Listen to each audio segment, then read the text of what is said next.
Shalom, selamat pagi dan salam sejahtera untuk kita semua. Apa kabar semuanya? Semoga teman-teman semua selalu dalam keadaan sehat. Perkenalkan, nama saya Samuel Elta Gabrielion. Saya biasa dipanggil Semi. Saya sekarang berada di kelas 8 SMP Katolik Santo Jansen, Nangabulik, Kabupaten Lamandau, Provinsi Kalimantan Tengah. Pertama-tama, saya ucapkan puji syukur kepada Tuhan atas kesempatan yang diberikan kepada saya hari ini. Saya tertarik dengan tema pendidikan berkualitas karena menurut saya hanya dengan pendidikan dapat merubah nasib seseorang, bahkan dapat merubah nasib suatu bangsa. Teman-teman, saat ini pemerintah tengah merealisasikan program SDGs guna mewujudkan pendidikan yang berkualitas. Pendidikan berkualitas untuk semua atau SDG 4 merupakan salah satu dari 17 tujuan pembangunan berkelanjutan atau SDGs. Dalam SDGs, pendidikan mutlak merupakan hak asasi manusia yang mendasar. Tujuan-tujuan SDGs lain seperti meniadakan kemiskinan, meniadakan kelaparan, memberdayakan anak perempuan, memerangi perubahan iklim, memerangi ketimpangan, dan mengakhiri kemiskinan ekstrim hanya bisa dilakukan jika pendidikan masyarakat maju. SDG 4 meliputi berbagai aspek pendidikan, termasuk partisipasi, kualitas dan hasil pembelajaran, infrastruktur sekolah, kualitas guru, keselamatan dan kebersihan sekolah, dan komitmen terhadap nilai-nilai kewarganegaraan global dalam pendidikan. Dalam pencapaian target SDGs keempat terkait pendidikan, tantangan terbesar yang dihadapi adalah bagaimana menjamin pendidikan yang berkualitas secara inklusif dan merata. Untuk itu, mari kita dukung program SDGs untuk Indonesia yang lebih baik lagi. Teman-teman, saya percaya bahwa pendidikan yang berkualitas itu tidak hanya tergantung dari tenaga pendidik dan sarana-prasarana pendidikan yang ada, tapi juga harus ada kemauan dan tekad yang kuat dari anak didik.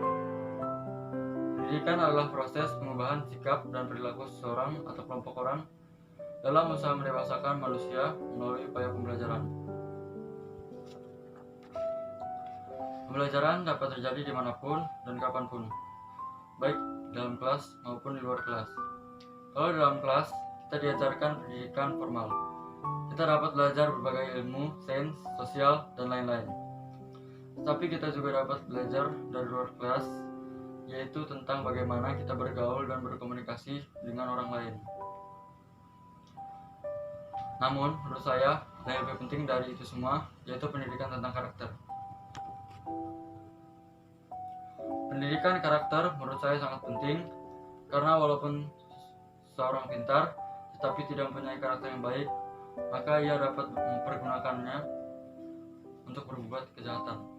Tapi dengan karakter yang baik, maka ia akan mempergunakan kepintarannya untuk berbuat kebaikan kepada sesama. Selain itu, karakter juga akan dipengaruhi oleh lingkungan kita, terutama dalam lingkungan keluarga dan pergaulan kita sehari-hari. Teman-teman, salah satu masalah pendidikan karakter yang terjadi akhir-akhir ini adalah perundungan. Perundungan adalah perilaku tidak menyenangkan baik secara verbal, fisik, ataupun sosial di dunia nyata maupun di dunia maya yang membuat seseorang menjadi tidak nyaman. Bentuk-bentuk perundungan yaitu perundungan verbal, perundungan fisik, perundungan sosial, dan perundungan di dunia maya. Perundungan itu berbahaya karena bisa menimbulkan dampak yang tidak baik bagi kondisi anak. Dampak dari perundungan yaitu menurunnya kondisi kesehatan, gangguan tidur dan makan, serta gangguan pola pikir seperti sulit konsentrasi. Bahkan dampak terburuknya menyebabkan seorang kehilangan nyawa. Jika hal ini dilakukan terus-menerus, maka bangsa Indonesia dapat kehilangan nilai karakter yang menjadi identitas. Oleh karena itu, teman-teman jangan melakukan perundungan, baik itu di sekolah maupun di luar sekolah.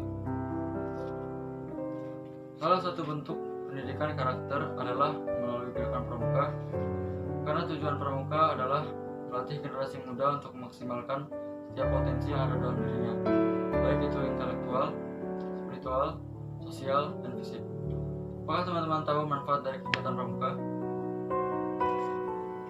Manfaat ikut pramuka diantaranya yaitu melatih anak untuk mandiri, melatih untuk disiplin, membangun karakter gotong royong, meningkatkan rasa kepedulian, belajar mencintai alam, belajar bekerja sama, dan melatih kepemimpinan. Jadi, buat teman-teman yang belum ikut kegiatan pramuka, ayo segera ikut kegiatan pramuka, karena kegiatan pramuka sangat menyenangkan. Kita bisa belajar sambil bermain di alam terbuka. Pendidikan mempunyai kontribusi penting dalam meningkatkan kualitas bangsa. Pendidikan merupakan segala sumber dari kemajuan suatu bangsa, karena melalui pendidikan, kualitas sumber daya manusia suatu bangsa dapat ditingkatkan. Bekal terpenting di masa pandemi bukan hanya uang berlimpah, tapi ilmu pengetahuan dan tekad untuk berjuang di tengah kesulitan. Belajar daring di rumah seharusnya tidak menjadi kesempatan kita untuk bermalas-malasan, karena pendidikan bukan hanya pergi ke sekolah dan mendapatkan nilai, tapi juga soal memperluas pengetahuan dan menyerap ilmu pengetahuan. Memang belajar secara daring kadang terasa sangat menyulitkan, karena terkadang terkendala sinyal internet yang tidak stabil, namun itu jangan dijadikan penghalang untuk kita belajar. Kalaupun ada pelajaran yang belum dipahami, agar bisa menanyakan hal tersebut langsung kepada guru atau kepada teman-teman lain yang sudah mengerti. Saya kira itu yang dapat saya sampaikan. Mohon maaf jika ada yang kurang berkenan. Ingat, tetap menjaga kesehatan dengan disiplin menerapkan 5M, yaitu memakai masker, cuci tangan, jaga jarak, mengurangi mobilitas, dan menjauhi kerumunan. Jangan lupa pula, sisihkan waktu untuk belajar dimanapun dan kapanpun. Akhirnya saya mengucapkan selamat Hari Pramuka yang ke-60. Semoga kegiatan pramuka dapat terus memberikan manfaat dengan berbakti tanpa henti. Dan selamat Hari Ulang Tahun Kemerdekaan yang ke-76 Republik Indonesia. Semoga bangsa kita dapat segera melalui pandemi ini dengan semangat yang tangguh. Indonesia tangguh, Indonesia tumbuh, merdeka. Shalom, Tuhan memberkati.